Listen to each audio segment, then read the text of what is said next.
So here we have another question from the 10th standard math syllabus here in India.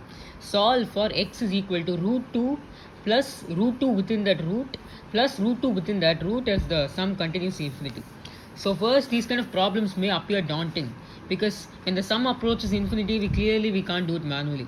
But what I'm going to do here is I'm going to be squaring both sides. Clearly, this LHS is going to become x square.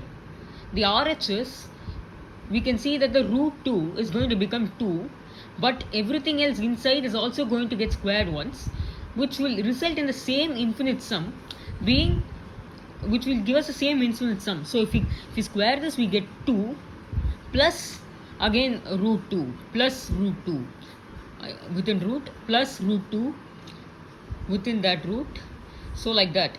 So here we know that this is equal to x because x is the infinite sum. This is the same infinite sum that we got here, so we can simply write this as x is equal to 2 plus x. And now we've got a very simple quadratic equation which can be written as x square minus x minus 2 is equal to 0 if we take it to the other side. And now we can either use the quadratic formula or we can use the splitting the middle term. I like to use splitting the middle term for this. So to split minus 2 into its two factors, we're going to be taking x square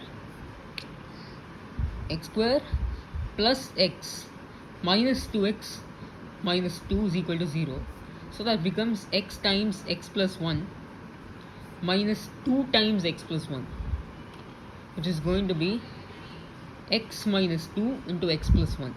But here we got two roots as it's a quadratic equation. So x can be 2 or x can be minus 1. But wait, there is a catch.